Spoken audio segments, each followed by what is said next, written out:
আমরা এই ব্যাপারে গোড়ার থেকে জাতীয় সরকারের কোনো দাবি উত্থাপন করিনি। গোড়া থেকেই অনেকগুলা দল তারা জাতীয় সরকারের কথা বলেছেন, তবে আমরা দুটো রোডম্যাপ চাচ্ছি। এটা আগেও আমি কিছু মিডিয়ায় বলেছি। একটা হবে সংস্কারের জন্য রোডম্যাপ, কী কী বিষয়ে সংস্কার হবে এবং কোন সময়ের ভিতরে এই সংস্কারটা সম্পন্ন হবে সেটা যদি একটু বলেন যে সরকারের কোন কোন একটা জায়গায় তো অবশ্যই লাগবে। একটা হচ্ছে নির্বাচন কমিশন, এরপরে আছে জুডিশিয়ারি। এই 15.5 বছর সাংবাদিক থেকে শুরু করে কেউই তো নির্যাতনের বাইরে ছিলেন না। পুলিশ বাহিনীর একটা সংস্কার লাগবে। দ্বিতীয়ত সিভিল প্রশাসনে একটা সংস্কারের প্রয়োজন হবে। প্রত্যেকটা অবৈধ নির্বাচনে তারা অংশগ্রহণ করে অবৈধ নির্বাচনকে বৈধতা দিয়েছে। তারা বৈধতা না দিলেও এরা হয়তো সরকার গঠন করত, কিন্তু তা কোনো জায়গায় কোনো ধরনের ক্রেডিবিলিটি পেত না। তো এটার জন্য তো জাতীয় পার্টিকে দায় নিতেই হবে। তারা কি চায় যে জামাতে ইসলাম প্রকাশ্য থাকবে আর তার ছাত্র সংগঠন, সহযোগী ছাত্র সংগঠন বা জামাত যাদেরকে সাপোর্ট করে সেই রকম ছাত্র সংগঠন গোপনে থাকবে? জামাতই একমাত্র দল যার 11 জন শীর্ষ নেতাকে সিরিয়ালি খুন করা হয়েছে বিচারিক আদালতে সাজানো মিথ্যা মামলা দিয়ে এবং নিজস্ব অনুগত আদালত দিয়ে। অতীতে ভারত আমাদের সাথে ভালো আচরণ করে না, এটা প্রতিষ্ঠিত সত্য। আমাদের আভ্যন্তরীণ ব্যাপারে অহেতুক হস্তক্ষেপ করেছে, যেটাই দেশের মানুষ মোটেই পছন্দ করে নাই। তো ভারতের এই আচরণ শুধু বাংলাদেশের সাথে না, ভারতের এই আচরণ ভারতের চতুর্দিকে যতগুলো দেশ আছে সবার সাথে। আমরা বলেছি যে আমরা এই সমস্ত প্রতিশোধের রাজনীতিতে যাব না, আইন নিজের হাতে আমরা তুলে নেব না, আমরা নেইনি। আমাদের সমর্থক শুভাকাঙ্ক্ষী কারো বিরুদ্ধেই অভিযোগ নাই। একটা দল আর কোন দল দাবি করতে পারবে যে তাদের এই আহ্বানে তাদের দল সাড়া দিয়েছে? আর একটা দল আছে। আর বাংলাদেশের স্বাধীনতার বিরুদ্ধে জামাত করেনি, করেছে প্রতিবেশী দেশের সহযোগিতায় স্বাধীনতার ব্যাপার। জামাত বলেছিল যদি স্বাধীন হয় যা ঘটেছে বাংলাদেশে সবগুলা জামাত বলেছিল।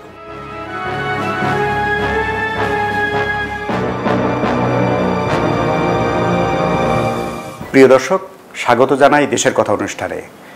আজ আমরা কথা বলবো বিশেষ একজন মানুষের সাথে, অতি গুরুত্বপূর্ণ একজন মানুষের সাথে। তিনি আর আমি বিশেষ বিশেষণে বিশেষিত করতে চাই না, তিনি বাংলাদেশ জামাতে ইসলামীর আমির ডাক্তার শফিকুর রহমান।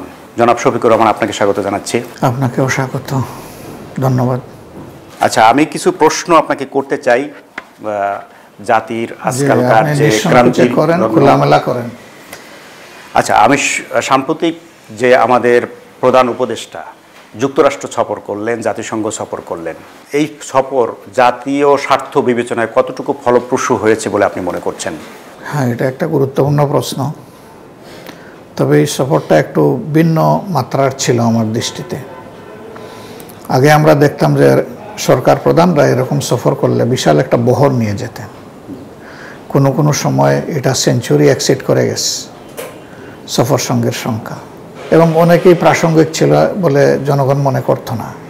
এবার তিনি এটা করেননি, ছোট একটা টিম নিয়ে তিনি সফর করেছেন। এটা একটা দৃষ্টিভঙ্গিগত পার্থক্য এখানে আমরা লক্ষ্য করি। তারপরে সেখানে গিয়ে তিনি পারফর্ম করেছেন এবং চেষ্টা করেছেন দেশের বর্তমান অবস্থা বিশ্ব সবার সামনে তুলে ধরার জন্য। বিশ্বমঞ্চে সেটা তিনি তুলে ধরার চেষ্টা করেছেন।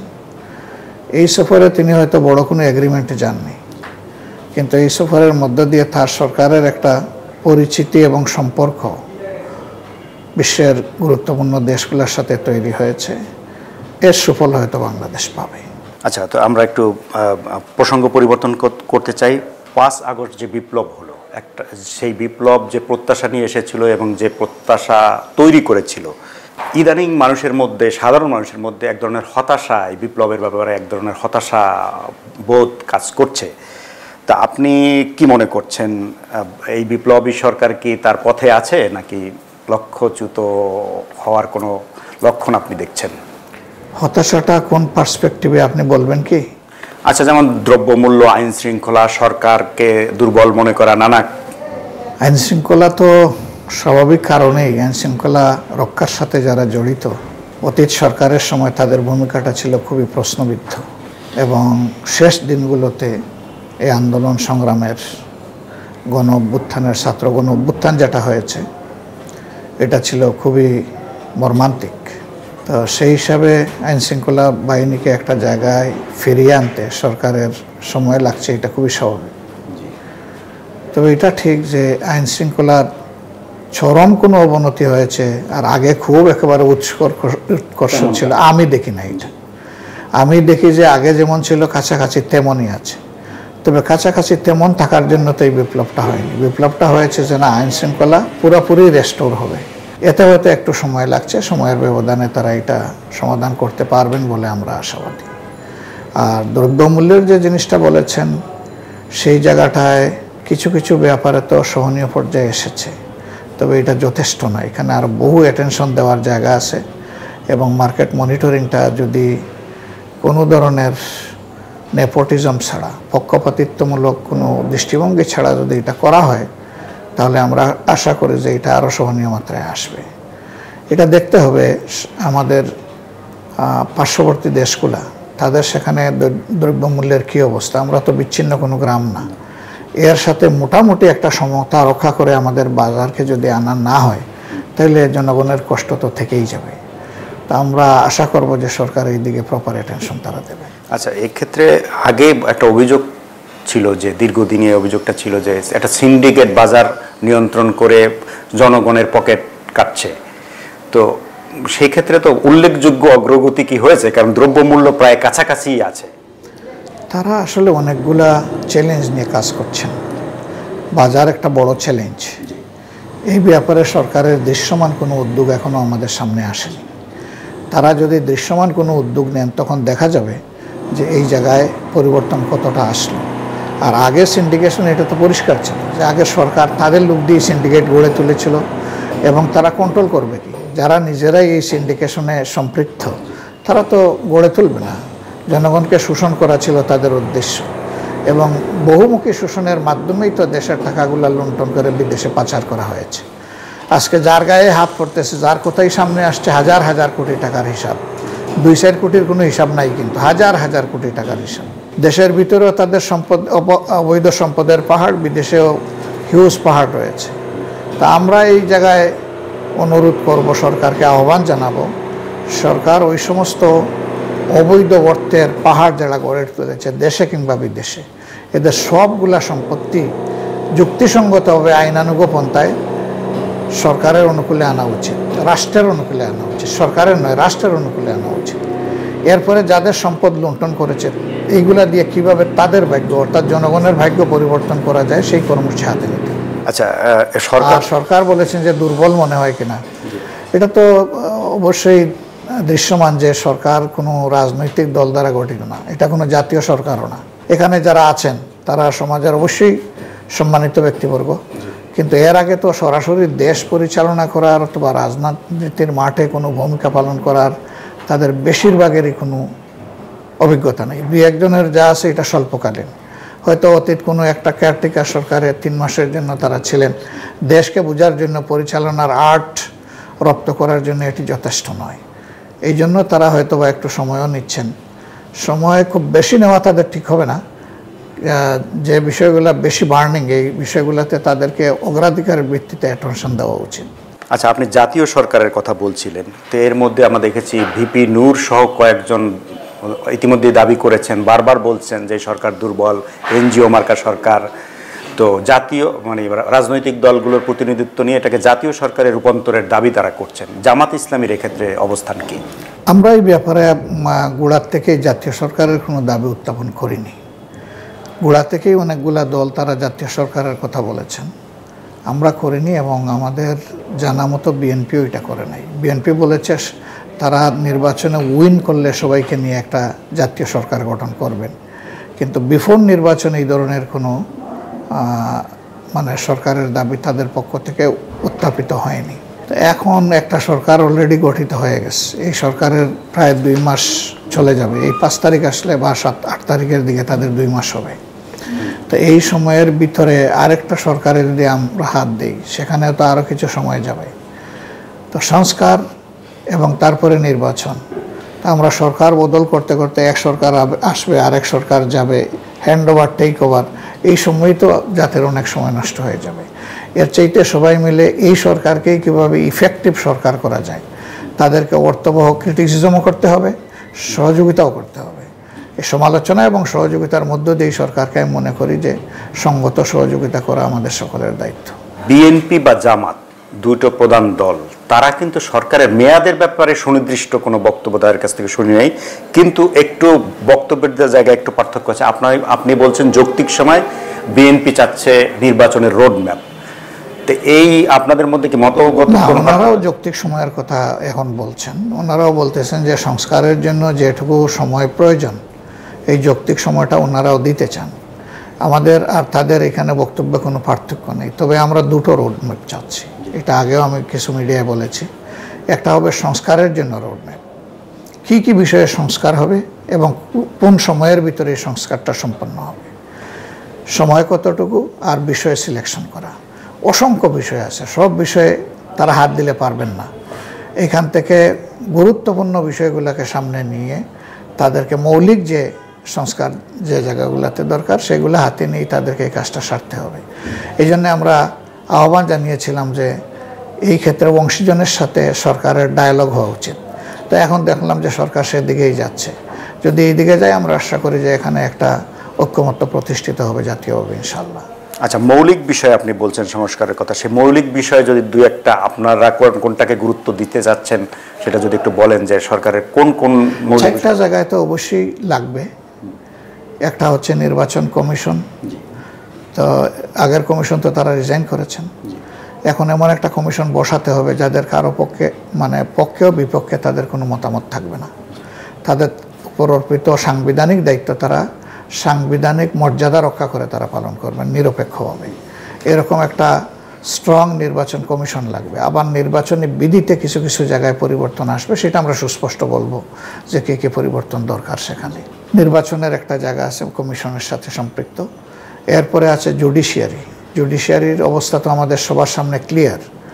এই 15.5 বছর সাংবাদিক থেকে শুরু করে কেউই তো নির্যাতনের বাইরে ছিলেন না, এবং মিথ্যা মামলায় অনেককেই হয়রান করা হয়েছে, কারো কারো মৃত্যুও হয়েছে। এই ধরেন গত পরশুদিনের কথা, মাহমুদুর রহমান সাহেব, তার বিরুদ্ধে যে হিংসাত্মক গ্রাজমূলক মামলা দেওয়া হয়েছে, সেই মামলায় আদালত তাকে শাস্তিও দিয়ে দিল, আর সেই শাস্তি ভোগ করার জন্য একদিনে হোক তাকে জেলে যেতে হলো। এটা জাতির জন্য খুবই দুর্ভাগ্যজনক। তিনি তো অন্যায় অসত্যের বিরুদ্ধে লড়াই করেছিলেন, এবং জাতি এটা মেনে নিয়েই তো একটা বিপ্লব হলো। বিপ্লবী পরিবেশে আসলে এখন কোন আইনে সরকার চলছে? এখন কি কোনো আইনে সরকার চলছে? তো এটা জনগণের ডিমান্ড, জনগণের কনসেনসাস, এর ভিত্তিতে চলছে। এরই ভিত্তিতে মাহমুদুর রহমান সাহেবকে ওই মামলা থেকে খালাস দিয়েই এখানে লজ্জিত হয়ে বিদায় দেওয়া উচিত ছিল, কিন্তু তা না করে তাকে কোর্টে পাঠানো হয়েছে। তা আমরা জেলে পাঠানো হয়েছে। তো এরকম তো অনেক সাংবাদিকই তো নিগ্রহের শিকার হয়েছেন, এমনকি কারো কারো তো একেবারে বর্ডারে নিয়ে ফেলে দেওয়া হয়েছে, খুন করা হয়েছে, অনেক কিছুই ঘটেছে। তো এই সমস্ত কারণে ধরেন আদালতে তো সেই বিচারগুলো করেছে, সর্বোচ্চ আদালতে গিয়েও কোনো রিলিফ পায় নাই মানুষগুলো, ওখানেও গিয়ে নিগ্রহের শিকার হয়েছে। আর আদালতে বসে বিচারপতি যখন বলবেন যে আমরাও শপথবদ্ধ রাজনীতিবিদ, তখন এটার আদালত থাকে না, এটা রাজনীতির মাঠ হয়ে যায়। তো সেই মাঠটাকেও তো পুনর্বিন্যাস করতে হবে। যে দেশে কোনো আদালত নাই, ইনসাফ নাই, বিচার নাই, সেই দেশে নির্বাচন কি আর সমাজকে সবই তো তছনছ হয়ে গেল। এই জায়গায় আমাদেরকে গুরুত্ব দিতে হবে। পুলিশ বাহিনীর একটা সংস্কার লাগবে, সেখানে এটা অনেক বড় পরিসরের ব্যাপার। দ্বিতীয়ত সিভিল প্রশাসনে একটা সংস্কারের প্রয়োজন হবে, কারণ সিভিল প্রশাসন পুলিশ তারাই তো দুইটা মিলেই তো এই নির্বাচনটা কন্ডাকশন করবেন। এই জায়গাগুলো যদি পরিচ্ছন্ন না হয়, সংস্কার না হয়, প্রপার ম্যানকে দিয়ে যদি ম্যানিং করা না হয়, যারা দুর্নীতিপরায়ণ, যারা স্বৈর শাসনকে মানে এগিয়ে দিয়েছেন, সমর্থন করেছেন, অথবা অপকর্মের সঙ্গী হয়েছেন, তাদেরকে দিয়ে যদি নির্বাচনে মাঠ সাজানো হয়, সে নির্বাচন তো অর্থবহ হবে না। এই জায়গাগুলোর সংস্কার লাগবেই। এই সব মিলেই দেশের অর্থনীতিকেও একটা জায়গায় আনতে হবে, মানুষের আস্থার জায়গাটা তৈরি করতে হবে। এখন তো ব্যাংক এবং আর্থিক প্রতিষ্ঠানের উপরে মানুষের আস্থা নেই। এই আস্থার জায়গাগুলো ফিরিয়ে এনে তারপরে একটা নির্বাচন দিলে তখন নির্বাচনের পরে যে সরকারটাই আসবে তাকে বড় ধরনের ব্যাগ পেতে হবে না, নইলে তো সেই সরকার হিমশিম খাবে। কাজেই এখন যেহেতু নির্দলীয় একটা অন্তর্বর্তীকালীন সরকার আছে, তাদের পক্ষেই একটা ক্রেডিবিলিটি এবং আস্থা ফিরিয়ে আনা তুলনামূলকভাবে সহজ। এবং এই ক্ষেত্রে আমি মনে করি যে সরকারের যে কয়েকজন উপদেষ্টা আছেন, একার দায়িত্ব তাদের নয়, সারা দেশবাসীর তাদের এই ব্যাপারে সহযোগিতা প্রয়োজন। আচ্ছা, আপনি পুলিশের সংস্কারের কথা বলছেন, কিন্তু আমরা জানি যে গত 15-16 বছরে দলীয় লোকজনই পুলিশে নিয়োগ পেয়েছেন। এদের সংস্কার কিভাবে সম্ভব? আমরা দেখছি যে এর মধ্যে পুলিশ সরকারের আদেশ নির্দেশ মানছে না, এরকম ঘটনাও ঘটেছে, সহযোগিতা করছে না, তারা অ্যাক্ট রিঅ্যাক্ট কিছুই করছে না। তো এই পরিস্থিতি আসলে সংস্কার কেমন? এখন সরকারের দায়িত্ব হবে, যদি ওই রকম তারা মনে করে যে এই পুলিশকে দিয়ে কাজ হবে না, বিকল্প চিন্তা করতে হবে, তাদেরকে রিক্রুটমেন্টের চিন্তা করতে হবে, আরও উদ্যোগ নিতে হবে, অনেক কিছুই নেওয়ার প্রয়োজন হবে। দেশের স্বার্থে যেটা দরকার সেটা করবে। কোনো ব্যক্তির কাছে বা কোনো গোষ্ঠীর কাছে তো দেশ জিম্মি হতে পারে না। দেশ তো জিম্মি ছিল 15.5 বছর, সেই জিম্মি দশা থেকে তো মুক্ত হতে হবে। আচ্ছা, একই অবস্থা প্রশাসনে, আমি বলছি যে সিভিল প্রশাসনে একই পরিস্থিতি প্রায়। সিভিল প্রশাসনের বিষয়টা একটু আলাদা। এটি হচ্ছে যে অনেকগুলা প্রতিভাবান লোককে জোর করে পাঠানো হয়েছে অবসরে, আবার অনেককে করা হয়েছে ওএসডি, তাদেরকে সাপ্রেস করে রাখা হয়েছে, সুপারসিড করা হয়েছে, তাদের ডিউ দেওয়া হয়নি। এই বিষয়গুলো কিছু কাজ হয়েছে, একেবারে হয় নাই তা নাই, আরও কিছু কাজ করে ফেলতে হবে। এবং মাঠকে সাজানোর জন্য প্রয়োজনে সেখানেও পিএসসিকে অ্যাক্টিভেট করে প্রপার ম্যান রিক্রুট করতে হবে, যারা এই দেশের স্বাধীনতা, সার্বভৌমত্বকে এবং জনগণের অধিকারকে যারা সম্মান দেখাবে, সেই সমস্ত লোক রিক্রুট করা লাগবে প্রয়োজনে। আচ্ছা, একটু প্রসঙ্গ পরিবর্তন করতে চাই, সেটা হচ্ছে শেখ হাসিনা দেশ ছেড়ে পালিয়েছেন, কিন্তু আওয়ামী লীগের শীর্ষ পর্যায়ের অন্য অনেক নেতাই যারা রাজনীতিটা নিয়ন্ত্রণ করতেন শেখ হাসিনার পরে, তারা কেউই এখন পর্যন্ত উল্লেখযোগ্য কেউ গ্রেপ্তার হয়নি। কেউ কেউ বলছেন তারা বিদেশে পালিয়ে গেছেন। তা রাষ্ট্র বা এই বিপ্লবী সরকার বা এই বিপ্লবী রাষ্ট্র ব্যবস্থা তাদেরকে এরকম সুযোগটা কেন দিচ্ছে বা তাদেরকে আইনের আওতায় কেন আনছে না? হ্যাঁ, এটা আপনার কথা আংশিক সঠিক, যে তাদের একান্ত গুরুত্বপূর্ণ প্রথম সারির 2-4 জন যারা, তাদের কেউ এখনও গ্রেপ্তার হননি। এবং কেউ বলছেন তারা বিদেশে চলে গেছেন, আবার কেউ সন্দেহ করছেন তারা দেশে আত্মগোপন করে আছেন। বিষয়টা এখনও ঝাপসা, ক্লিয়ার না। তবে 2-1 জন যে বিদেশে গিয়েছেন সেটা স্পষ্ট। তো যারা গিয়েছেন 3-4 দিন 5 দিন কোনো সরকার, ইফেক্টিভ সরকার বাংলাদেশে ছিল না, এটা আমাদের সবার খেয়াল আছে। আমরা আসলে নিকট অতীতটা ভুলে যাব না, আশা করি সবাই খেয়াল রাখব। সেই সময় যদি কেউ চান্স নিয়ে তাকে নিয়েছে, তবে এটাও আমরা দেখেছি যে ওই রকম কিছু লোক যারা অনেক জুলুম অত্যাচার মানুষের উপরে করেছেন, তাদের কাউকে কাউকে বিমান থেকেও কিন্তু বিমান কর্মচারীরা নামিয়ে নিয়ে এসে আইনশৃঙ্খলা বাহিনীর হাতে তুলে দিয়েছে, সেটাও আমরা দেখেছি। আবার কেউ কেউ সীমান্ত দিয়ে পালিয়ে যাওয়ার সময় সেখানে জনতার হাতে ধরা পড়েছেন এবং তাদেরকেও আইনশৃঙ্খলা বাহিনীর হাতে তুলে দেওয়া হয়েছে। তাদের মধ্যে 2-1 জন যে গুরুত্বপূর্ণ নাই তা না, বেশ ইনফ্লুয়েন্সিয়াল 2-1 জন আছেন, ধরা পড়েছেন। আমরা আশা করব যে অপরাধী করুক, কোন দলের এটা বড় কথা না, শুধু তো আওয়ামী লীগ না, আওয়ামী লীগের সাথেও তো আরও অনেকে ছিলেন। অপরাধী যদি কেউ হয়ে থাকে তাকে অবশ্যই গ্রেফতার করে বিচারের আওতায় আনা উচিত এবং সরকারের এই ব্যাপারে সিরিয়াস হওয়া দরকার। গত 15 বা 16 বছরের যে স্বৈর শাসন, ধারাবাহিক স্বৈর শাসন, এর প্রধান সহযোগী ছিল জাতীয় পার্টি, কিন্তু জাতীয় পার্টির নেতাদের ব্যাপারে সরকার এবং রাষ্ট্র নীরব। তাদের বিচারের আওতায় আনা উচিত, তাদেরও শাস্তি হওয়া উচিত, এটা জনগণের অনেকে মনে করেন। জামাত ইসলামী কি মনে করে?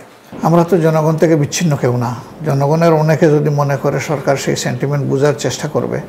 তবে জাতীয় পার্টির সহায়তা আর সরাসরি ক্রাইমে জড়িত হওয়া এক জিনিস নয়। যেমন তারা হাতুড়ে হাতে দিয়ে আর হেলমেট পরে কাউকে পাঠায় দেয়নি ময়দানে, ছাত্র জনতার আন্দোলনকে গায়ের জোরে পিটাইয়া এটা মোকাবেলা করার জন্য, গুলি চালানোর জন্য। আমার জানা মতো তাদের বিরুদ্ধে এই ধরনের কোনো অভিযোগ নেই। তাদের বিরুদ্ধে যেটা আছে যে প্রত্যেকটা অবৈধ নির্বাচনে তারা অংশগ্রহণ করে অবৈধ নির্বাচনকে বৈধতা দিয়েছে। তারা বৈধতা না দিলেও এরা হয়তো সরকার গঠন করত, কিন্তু তা কোনো জায়গায় কোনো ধরনের ক্রেডিবিলিটি পেত না। তো এটার জন্য তো জাতীয় পার্টিকে দায় নিতেই হবে এবং দায় নিয়ে সম্ভবত তাদের চিফ একটা বক্তব্য দিয়েছেন, তিনি দুঃখ প্রকাশ করেছেন, ক্ষমা চেয়েছেন। এখন জাতি কীভাবে দেখবে বিষয়টা জাতির উপরেই ছেড়ে দেওয়া উচিত। আচ্ছা, আমরা একটা প্রসঙ্গ পরিবর্তন করি। বিএনপি এবং আপনাদের মধ্যে যে সম্পর্ক, আমরা দেখছি যে সাম্প্রতিক সময় আপনাদের যে ছাত্র সংগঠন ছাত্র শিবির বিভিন্ন বিশ্ববিদ্যালয়ে তাদের আত্মপ্রকাশটাকে বিএনপির যে ছাত্র সংগঠন ছাত্র দল ভালোভাবে নেয়নি, তারা প্রকাশ্যে আনুষ্ঠানিকভাবে এটার বিপক্ষে কথা বলেছে। তা আপনাদের পথ কি, বিএনপি এবং জামাতের পথ কি আলাদা হওয়ার লক্ষণ কিনা এটা? আপনারা বলতেছেন যে কেউ কেউ বলতেছে এরা কেন আত্মপ্রকাশ করলো। তো তারা কি চায় যে জামাতে ইসলাম প্রকাশ্য থাকবে আর তার ছাত্র সংগঠন, সহযোগী ছাত্র সংগঠন বা জামাত যাদেরকে সাপোর্ট করে সেই রকম ছাত্র সংগঠন গোপনে থাকবে? এখন প্রশ্ন হলো যে জামাত তো শত বাধা বিপত্তির মুখেও প্রকাশ্যে ছিল, আমাদের নামেই বিভিন্ন বক্তব্য বিবৃতি গিয়েছে, আমরা রাস্তায় মিছিল করেছি, সেটা তো ছাত্র শিবিরও করেছে। তারা যে করে নাই তা না, তারা অনেক চ্যালেঞ্জ মাথায় নিয়েই করেছে।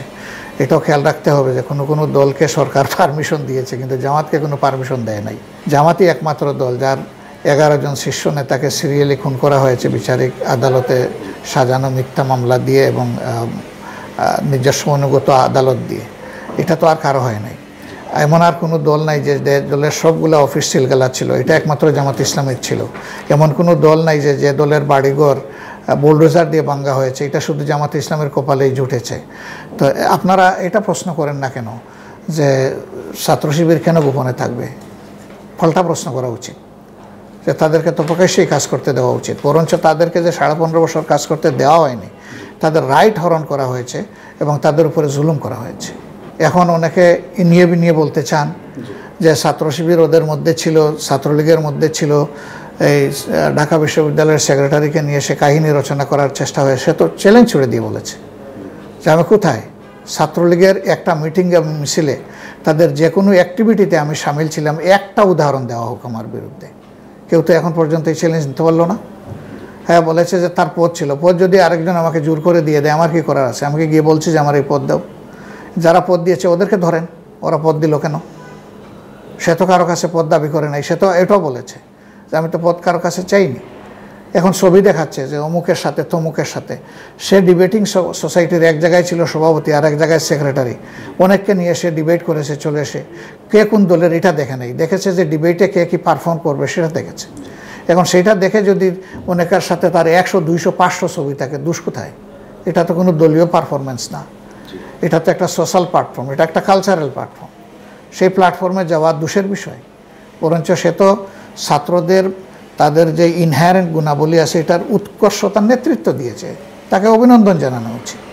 আর্থিক প্রতিষ্ঠানগুলো ধ্বংস হওয়ার বা অর্থ লুটপাটের প্রসঙ্গ তুলেছিলেন। সেক্ষেত্রে আমরা দেশে প্রচলিত আছে, যদিও এটা অফিসিয়াল কিছু না, যে জামাতের উদ্যোগেই ইসলামী ব্যাংক এবং ইবনে সিনার মতো বিভিন্ন আর্থিক প্রতিষ্ঠান গড়ে উঠেছিল। সেগুলো বিগত সরকারের সময় দেখছি যে আপনাদের লোকদের হাতছাড়া হয়ে গেছিল। এখন এগুলোর পজিশন কি? ইসলামী ব্যাংকটা আসলে এই দেশে প্রথম গড়ে ওঠে আসলেই জামাতে ইসলামীর লোকদের হাতে, এটা অস্বীকার করার কোনো উপায় নেই। জামাতে ইসলামী সারা দুনিয়ার অভিজ্ঞতা নিয়ে, তখন সারা দুনিয়ায় ইসলামী ব্যাংক খুব বেশি ছিল না, 2-3টা ব্যাংক ছিল 2-3টা দেশে। সেগুলাতে ঘুরেছে, দেখেছে, শিখেছে। 2টা কারণে ইসলামী ব্যাংকটা এসেছে। একটা হলো সততার উপরে ব্যবসা, আর একটা হলো ব্যবসার আমানতদারি রক্ষা করা এবং ব্যবসার পুঁজিকে যথাযথ কাজে লাগানো। সৎ কিন্তু পুঁজি কাজে লাগাইতে পারলো না, তাহলে তো অর্থনীতিতে বড় কোনো অবদান রাখতে পারবে না। এই যে আজকে গার্মেন্টস সেক্টর যেটা দেখছেন, যেটা আমাদের 2 নম্বর বা 1 নম্বর মানে রিমিটেন্স আর্নার, সেই সেক্টরটা কিন্তু ইসলামী ব্যাংকের হাতে গড়ে ওঠে। এর আগে কোনো ব্যাংক কিন্তু জানতোই না গার্মেন্টস কী জিনিস। ইসলামী ব্যাংকই কিন্তু এটা বাংলাদেশে কালচার করেছে এবং ইসলামী ব্যাংকের ফাইন্যান্সের একটা বিশাল অংশ ছিল এই গার্মেন্টসের ইন্ডাস্ট্রির পিছনে, টেক্সটাইল এবং গার্মেন্টসের পিছনে। তো সেই দিক থেকে যারা এরকম চিন্তা ধারণা লালন করেন তাদেরকে নিয়েই ব্যাংকটা তখন পরিচালিত হয়েছে। সবাই জামাতে ইসলামীর লিডার বিষয়টা এরকম না, কোনো লিডার ছিলেন, এটা সত্য। ছিলেন বলেই তো এই ব্যাংকটা বিশ্বের র্যাঙ্কিংয়ে গিয়ে একমাত্র ব্যাংক বাংলাদেশ যেটা গ্লোবাল রেটিংয়ে 5 বার একেবারে এক নাগাড়ে একটা বাংলাদেশের চ্যাম্পিয়ন ব্যাংকে পরিণত হয়েছিল এবং গ্লোবাল রেটিংয়েও ঢুকেছিল। আর তো কোনো ব্যাংক এই পর্যন্ত এই সম্মানটা বাংলাদেশের জন্য অর্জন করে আনতে পারেনি। সেটা তো বলবেন না, যে কেউ তো বলতে পারবে না যে ওটা বোধহয় আইডিবি দিয়েছে বা কোনো মুসলিম সংস্থা দিয়েছে। তারা তো ওয়ার্ল্ড ওয়াইড যারা কাজ করে তারাই এটা দিয়েছে। আলহামদুলিল্লাহ, যার কারণে এই ব্যাংকটা মানুষের আস্থার ঠিকানায় পরিণত হয়েছিল। রিমিটেন্সের দিক থেকে 38% পর্যন্ত এই ব্যাংক একা রিমিটেন্স আর্ন করতো, নিয়ে আসতো। তার ডিপোজিট, তারপরে তার ইনভেস্টমেন্ট, তার লিকুইডিটি এত স্ট্রং ছিল যে এটা নিয়ে কারো কোনো প্রশ্নই ছিল না। তো আমাদের হাত থেকে যখন নিয়ে নেওয়া হলো তখন ব্যাংকটা ধ্বংস হয়ে গেল। এখন আছে তার স্কেলিটন। এই স্কেলিটনটা খাওয়ার জন্য যদি কেউ লোভ লালসা করে জিব্বা বাড়াইতে হবে, চরম অন্যায়। এটা আমাদের হাত থেকে নেওয়া হয়েছে, যাদের হাত থেকে নেওয়া হয়েছে আবার তাদের হাতে ফিরিয়ে দিলেই এই ব্যাংক জীবন ফিরে পাবে এবং আবার জনগণের আগের যে অবস্থায় আস্থার ঠিকানায় ছিল সেই ঠিকানায় ইনশাল্লাহ আবার ফিরে আসবে। আর ইবনে সিনা আছে সামাজিক প্রতিষ্ঠান হিসেবে, তারা খেদমত দিয়ে যাচ্ছে, তাদের অনেকগুলো উইং আছে, ইসলামী ব্যাংকেরও অনেকগুলো উইং আছে। বিগত সরকার এগুলো হাইজ্যাক করার পরে, ডাকাতি করার পরে তাদের লোকদেরকে দিয়ে তারা কিন্তু নতুন কোনো উইং ডেভেলপ করে নাই, বরঞ্চ বিদ্যমান অনেকগুলো উইংকে প্যারালাইজ করে দিয়েছিল, ক্লোজ করে এনেছিল, যেগুলো জনগণের সরাসরি খেদমতে প্রতিষ্ঠিত ছিল। যেমন ব্যাংক ফাউন্ডেশনের মাধ্যমে যে সমস্ত প্রতিষ্ঠান পরিচালিত হতো, সেই প্রতিষ্ঠানগুলো কিন্তু জনগণেরই প্রতিষ্ঠানে পরিণত হয়েছিল, কিন্তু সেগুলোকে আস্তে আস্তে দেখা গেল গুটিয়ে নিয়ে আসতেছে। কেন? কারো কারো পছন্দ হয় না যে জনগণ এখান থেকে সেবা পাক, এটা সহ্য হয় না। এখন কার ব্যবসায়ী স্বার্থ রক্ষার জন্য এগুলাকে গোটানো হয়েছিল আমরা জানি না। এখন যদি আবার ব্যাংকটা তার নিজ ঠিকানায় ফিরে আসে, ইনশাআল্লাহ শুধু এগুলা ফিরে পাবে না, আরো নতুন নতুন অনেক কিছু দেশবাসী পাবে। সরকারকে দায়িত্ব নিতে হবে এই ব্যাপারে। যেমন ধরেন এখানে সত্যিকার অর্থে বিদেশিরাই ছিলেন এটার মেজর স্টেক হোল্ডার। আইডিবি ছিল, আলরাজি গ্রুপ ছিল, কুয়েত ফাইন্যান্স হাউস ছিল, মাইনর মিনিস্ট্রি অফ ওয়াকফ ছিল, এই ধরনের অনেকগুলা চ্যারিটি অর্গানাইজেশন এবং ফিনান্সিয়াল অর্গানাইজেশন বিদেশি এটার সাথে জড়িত ছিল। সরকারের উচিত তাদেরকে ইনভাইট করা, ইন্ডাকশন করা, যে আপনাদের জায়গায় আপনারা ফিরে আসুন, আপনারা অত্যাচার জুলুমের মুখে চলে গিয়েছিলেন, আমরা আর জুলুম হতে দিব না, আপনারা এসে আপনাদের মালিকানা গ্রহণ করুন। সরকার চাইলে তা পারবে। আর এসালাম যেগুলা এই ব্যাংকের টাকা ডাকাতি করে যে শেয়ারের মালিক হয়েছে, সবগুলা ব্যাংকের অনুকূলে জমা করা উচিত, তার সম্পত্তি বাজেয়াপ্ত করে। এই ব্যাংকের অ্যাসেট যা লস হয়েছে এটা রিকভারি এখান থেকে হয়ে যাবে। সম্প্রতি আপনার একটা বক্তব্য বেশ কিছু বিতর্ক তৈরি করেছে, সমালোচিত হয়েছে। সেটা হচ্ছে আপনি ভারতের সাথে বন্ধুত্বের কথা বলেছেন। যদিও এই বিষয়ে আপনি কথা বলেছেন আমি দেখেছি, তবু আমাদের দর্শকদের জন্য যদি বলেন যে আপনি আসলে কি ধরনের বন্ধুত্ব চাচ্ছেন, যেখানে ভারত ছিল এই স্বৈর শাসনের প্রধান পৃষ্ঠপোষক। জি, আমরা এই দেশের মানুষকে কখনো বলেছি যে আমরা ভারতের সাথে শত্রুতা চাই? আমাদের সংবিধানে বলা আছে যে ভারতের সাথে আমাদের শত্রুতা করতে হবে। ভারত বাদ দিলাম যে কোনো দেশের সাথে শত্রুতার কোনো কথা আমাদের সংবিধানে লেখা আছে? আমাদের সংবিধানে পরিষ্কার লেখা আছে বিশ্বের সকল সভ্য গণতান্ত্রিক দেশের সাথে আমাদের বন্ধুত্বপূর্ণ সম্পর্ক থাকবে। ভারতকে আলাদা করে দেখব কেন? ভারত তার মাঝে একটা। শুধু ভারতের ব্যবধানটা এই জায়গায় যে তারা আমাদের প্রতিবেশী। অতীতে ভারত আমাদের সাথে মানে ভালো আচরণ করে না, এটা প্রতিষ্ঠিত সত্য। আমাদের আভ্যন্তরীণ ব্যাপারে অহেতুক হস্তক্ষেপ করেছে, যেটাই দেশের মানুষ মোটেই পছন্দ করে নাই। তো ভারতের এই আচরণ শুধু বাংলাদেশের সাথে না, ভারতের এই আচরণ ভারতের চতুর্দিকে যতগুলো দেশ আছে সবার সাথে। আপনি দৃষ্টি নিক্ষেপ করে দেখেন, একটা দেশের সাথেও কিন্তু ভারতের বন্ধুত্বপূর্ণ সম্পর্ক নাই। ভারতকে চিন্তা করতে হবে যে তাদের কূটনীতি এবং তারা পারস্পরিক সম্পর্কটা কিভাবে পরিচালনা করবে। আমরা বলেছি যে সবার সাথেই চাই। ভারতের প্রশ্ন যদি আসে আমরা বলবো যে পারস্পরিক শ্রদ্ধা এবং সমতার ভিত্তিতে আমরা সম্পর্ক চাই। আমরা কারোর সাথে শত্রুতা করার পক্ষে নই। প্রতিবেশীর সাথে আমি শত্রুতা করলে সে কি বসে থাকবে? সে তো আগেও করেছে। কি করেছে না করেছে এটা এদেশের জনগণও জানে, তারা নিজেরাও জানে যারা করেছে। তা আমরা ভারতকে অনুরোধ করব যে কোনো দেশে, শুধু বাংলাদেশ না, কোনো দেশের ব্যাপারে, আভ্যন্তরীণ ব্যাপারে তাদের হস্তক্ষেপ করা ঠিক হবে না। আচ্ছা, এক্ষেত্রে আপনাদের কর্মী এবং যারা জামাতের সমর্থক তাদের অনেকের মনে এই ধারণাটা আছে যে জামাতের নেতৃবৃন্দদেরকে যে ফাঁসি দেওয়া হয়েছে এটার পিছনে ভারতের একটা ইনফ্লুয়েন্স ছিল। তো সেখানে আপনি যদি এরকম কথা বলেন সেটা কাউকে কি কাউ দুঃখিত করে না? না না না, এটা বলবে কেন? আমার কোনো কর্মী এটা চায় না যে জামাত ইসলাম ভারতের সাথে বিরোধিতা করুক, শত্রুতা করুক। আরেকজন আমাকে ক্ষতিগ্রস্ত করেছে, অন্যায়ভাবে আঘাত দিয়েছে, আমি কি আরেকটা অন্যায় করব? তাইলে তো আমি আর সে সমান হয়ে গেলাম। আমরা বাংলাদেশকে ভারতের মতো সমান বানাতে চাই না। বাংলাদেশকে একটা মর্যাদাশীল দেশ হিসেবে আমরা দেখতে চাই। জামাতের ব্যাপার আলাদা কিছু না। আমরা তো জামাতের সাথে তো ভারতের কোনো সম্পর্ক হবে না, সম্পর্ক হবে বাংলাদেশের জনগণের সাথে। আমরা তো জনগণের সাথে সেই সম্পর্কটা চাচ্ছি। যে কেন আমরা কি ক্ষতি করেছি তাদের, যে তারা আমাদের জনগণের এই ক্ষতি করবে? পানি দিয়ে মারবে, সীমান্তে গুলি করে মারবে, ফেলানির লাশ ঝুলিয়ে রাখবে, তারপরে মানে আমাদের তাদের যত চাহিদা সব আমাদেরই শুধু পূরণ করতে হবে, আমাদের কোনো চাহিদার দিকে তারা খেয়াল রাখবে না। কেন ভারত এটা করবে? কূটনীতি তো একতরফা হয় না, এটা তো to eternal with equality and respect. আচ্ছা, জামাতের রাজনীতি নিয়ে আমি একটু প্রশ্ন করতে চাই, আমি শেষ করব। তার আগে যে আমাদের দেশে যে ক্রিয়াশীল আরও যে ইসলামিক দলগুলো আছে এদের কেউ কেউ বলেন যে জামাত আসলে কোনো ইসলামিক দল নয়, এর পক্ষে তারা কিছু যুক্তি এবং তথ্য উপস্থাপন করেন। তো এটা সাধারণ মানুষের মধ্যে এক ধরনের বিভ্রান্তি তৈরি করছে যে আসলে কোনটা প্রকৃত ইসলামিক দল, এটা আমরা একজন সাধারণ মানুষ হিসেবে কীভাবে বুঝবো? আমরা মিডিয়াকে অনুরোধ করব এটা নিয়ে বেশি নাড়াচাড়া না করার জন্য। এই দলগুলোকে তাদের মতো করে চলতে দিলেই ভালো। দেখেন, মিডিয়ারও কিন্তু সবাই এক ধরনের না দৃষ্টিভঙ্গির দিক থেকে। অনেক সময় মিডিয়াও এখানে অনুঘটকের কাজ করে, একের বিরুদ্ধে আরেককে লাগাই দেওয়া, এটা কোনো ভালো লক্ষণ না। কিন্তু আবার কিছু মিডিয়া আছে অবশ্যই তারা সততার সাথে এবং তারা দেশপ্রেম নিয়েই তারা কাজ করেন।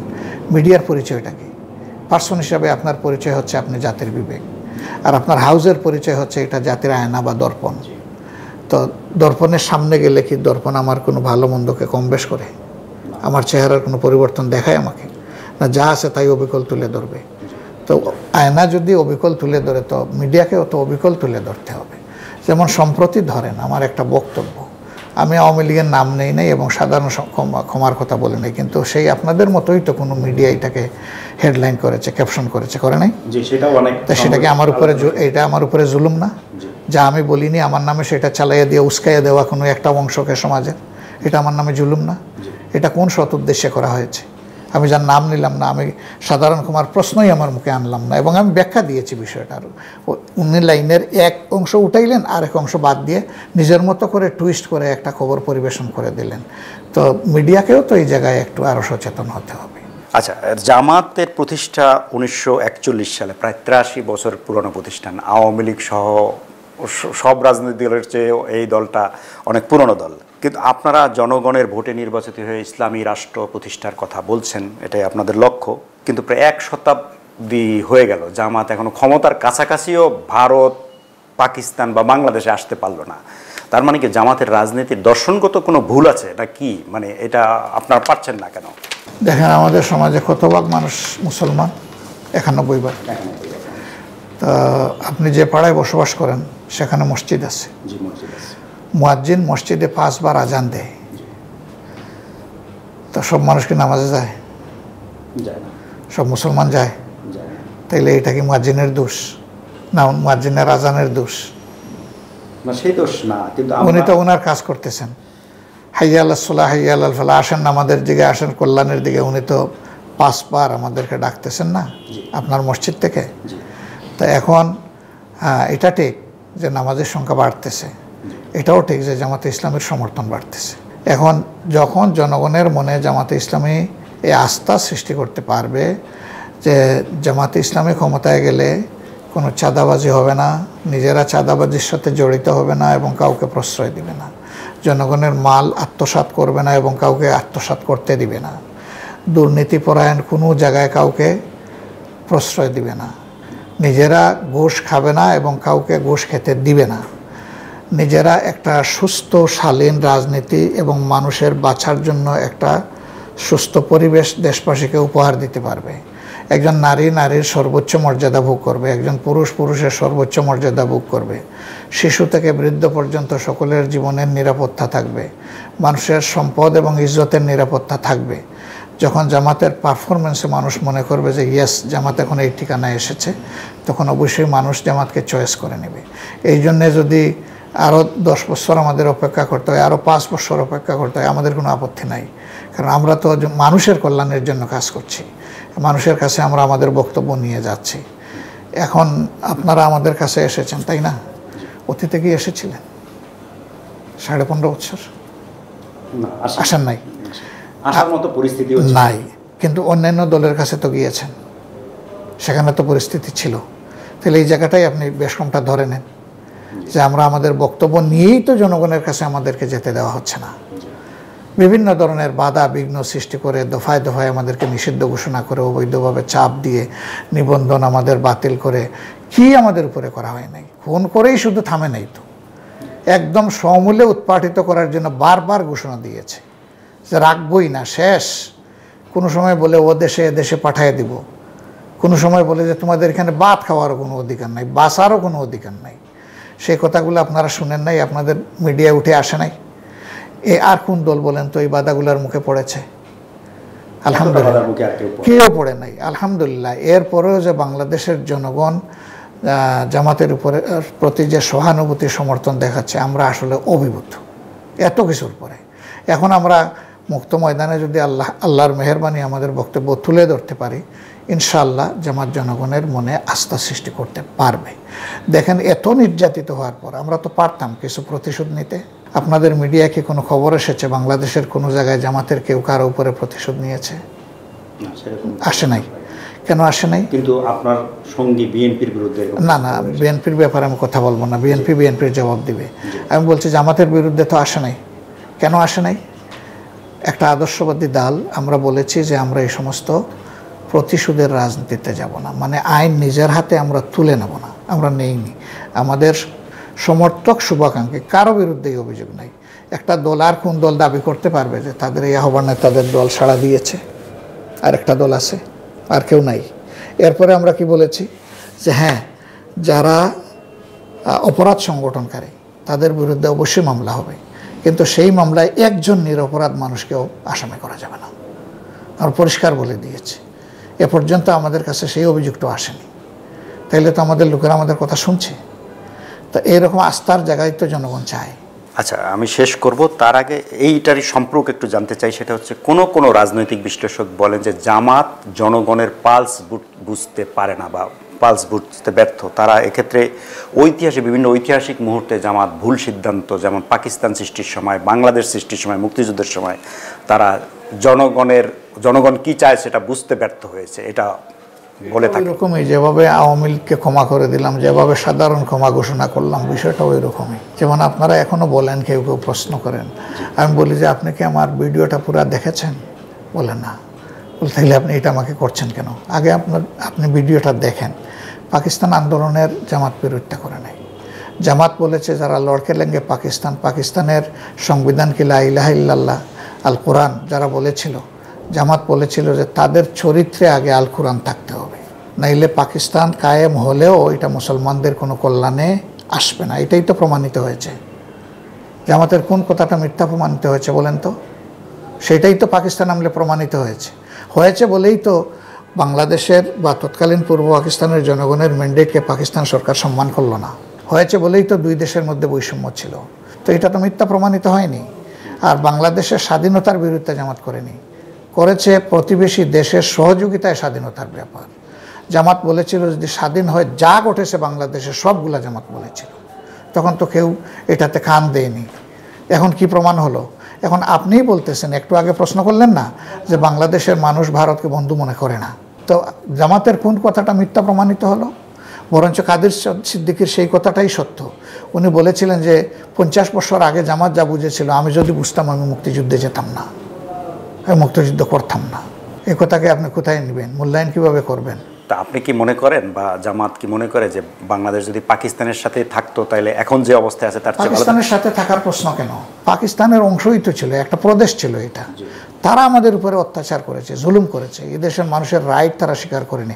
শেখ মুজিব কি বাংলাদেশ চাইছিলেন নাকি? উনি তো বাংলাদেশ চান নাই। উনি তো চেয়েছেন যে জনগণের ম্যান্ডেটকে সম্মান করা উচিত এবং তাকে দেশ শাসনের সুযোগ দেওয়া উচিত সারা পাকিস্তানের ইয়েস, সারা পাকিস্তানের। এবং এটা তার লেজিটিমেট ক্লেম। এর পক্ষে জামাত তখন সমর্থনও দিয়েছে। তিনি যে ডায়লগ করলেন এহিয়া খানের সাথে আর ভুট্টোর সাথে হোটেল শেরাটনে, কি ডায়লগ ছিল? এটাকে বাংলাদেশ স্বাধীন করার ডায়লগ ছিল? ডায়লগ তো ছিল যে তার রাইট তাকে দিতে হবে, তার দলকে দিতে হবে, সেইটা ছিল। তো জামাত তো সেটাই বলেছে যে একটি পাকিস্তান থাকলেই শক্তি। এবং পরবর্তী পর্যায়ে বিভক্ত হয়, এটা আমি অস্বীকার করব না যে বাংলাদেশের সমাজ জীবনে অনেক উন্নয়ন এসেছে, আলহামদুলিল্লাহ। উন্নয়ন জনগণেরই পাওনা, জনগণের ট্যাক্সের টাকায় হয়েছে। তবে উন্নয়ন যদি সততার সাথে হতো আরও বহু উন্নয়ন আমাদের হওয়ার সম্ভাবনা ছিল। অসততার কারণে আমাদের কাঙ্ক্ষিত উন্নয়নটা হয়নি। যা হয়েছে আলহামদুলিল্লাহ, আরও বহু হওয়ার সুযোগ ছিল। তা আমি তো এটারও বিরোধিতা করব না। তো জামাতের সেই কথাটা কি ভুল প্রমাণ হয়েছে? আজকে সবাই তো একথাই বলতেছে।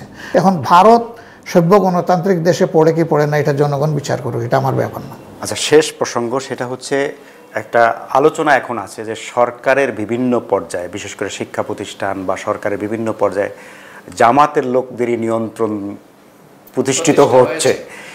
এটা আপনি আসলে কতটুকু গ্রহণ? আচ্ছা আসেন, প্রথম আমরা আদালতে যাই। অ্যাটর্নি জেনারেল কি জামাতের রুকন? না, উনি একসময় বিএনপি করতেন। হ্যাঁ, করতেন, মানে এই পোস্টে আসার আগে করতেন। এর আগে তিনি জাসদ করতেন। এরপরের আরও 4টা পোস্ট আছে, সেটা হলো এডিশনাল অ্যাটর্নি জেনারেল। বলেন তো একজন জামাতে ইসলামের মানুষের নাম বলেন তো দেখি, একজন আইনজীবীর নাম নাই। এরপরে আসে ডেপুটি অ্যাটর্নি জেনারেল, সেইখানে হয়তো জামাত সমর্থিত কিছু আইনজীবী আছেন, সেই সংখ্যা টোটালের তুলনায় খুবই কম। তাইলে আদালতকে এখানে রাখলাম। বিচারপতি নিয়োগের বিষয় এখনও আসে নাই, এবং আমি মনে করি যে কোনো দলীয় প্রকাশ্য কর্মকাণ্ডে যারা একসময় অংশগ্রহণ করেছেন তাদের বিচারপতি না হওয়া ভালো। বরঞ্চ বিচারপতি মানুষটা এমন হওয়া উচিত যে একজন মানুষ নাগরিক হিসাবে তার যে কোনো দলের প্রতি সমর্থন থাকতে পারে, এটা কোনো অন্যায় ব্যাপার না। এটা নাগরিক হিসাবে থাকবে, তারও তো একটা ভোট আছে, তার একটা চয়েস আছে। কিন্তু তিনি যদি প্রকাশ্য রাজনীতির অংশ হন আর পরবর্তী পর্যায়ে তিনি ন্যায় বিচারের আসনে বসেন, তাইলে 15.5 বছর জাতি বা অতীতেও কোনো সময় জাতি যা দেখেছে তার তো কোনো ব্যতিক্রম হবে না। তো সেই পালাটা আসলে আমরা দেখবো যে এটা কীভাবে নিয়োগ হয়। আসেন শিক্ষা প্রতিষ্ঠান, আপনি বলেছেন বাংলাদেশে অনেকগুলো পাবলিক ইউনিভার্সিটি আছে, তো একটা ইউনিভার্সিটির নাম বলেন তো জামাতের একজন রুকন যেখানে বিসি হয়েছেন, একটা ইউনিভার্সিটির নাম। না, ওই যে শিবিরের মতো আত্মপ্রকাশ নাও করতে। আচ্ছা, এখন আমাদের জাতি ঘুরতে থাকুক, কে আত্মপ্রকাশ করলো আর কে করলো না। নামাজ কি শুধু জামাত ইসলামের মানুষ পড়ে, আর কেউ পড়ে না? তো একজন মানুষ নামাজ পড়লেই আপনি তারে বলে ফেলবেন যে সে জামাতে ইসলামের মানুষ। আমরা তো চাই যে সমস্ত মুসলমান নামাজি হোক, এটাই তো আমরা প্রত্যাশা করি। আমি যখন মুসলমান তখন নামাজটা আমার প্রথম ইবাদত, এটার সাথে আমার সম্পর্ক হোক। নামাজি একজন মানুষ দেখে যদি বলেন যে এই সবগুলা পোস্ট জামাত নিয়ে নিল, আমার কিছু বলার নাই আসলে।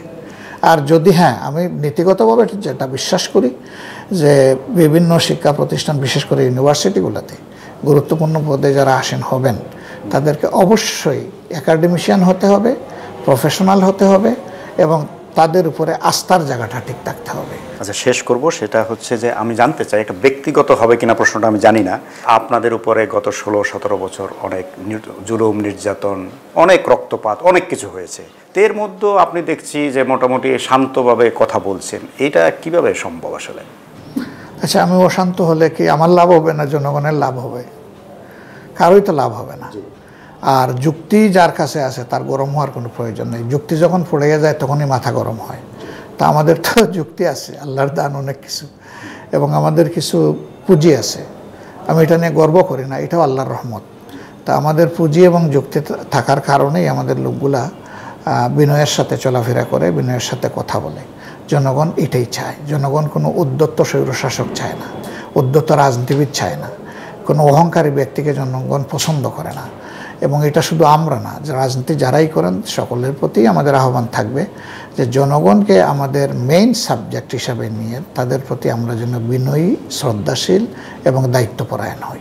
জনাব ডাক্তার শফিকুর রহমান, আপনাকে অসংখ্য ধন্যবাদ জানাচ্ছি, কৃতজ্ঞতাও জানাচ্ছি। প্রিয় দর্শক, আপনাদেরকেও ধন্যবাদ জানিয়ে আজকের মতো শেষ করছি। আবার শীঘ্রই দেখা হবে আপনাদের সাথে। সে পর্যন্ত সবাই ভালো থাকবেন এবং বাংলা ভিশনের সঙ্গেই থাকবেন আশা করছি।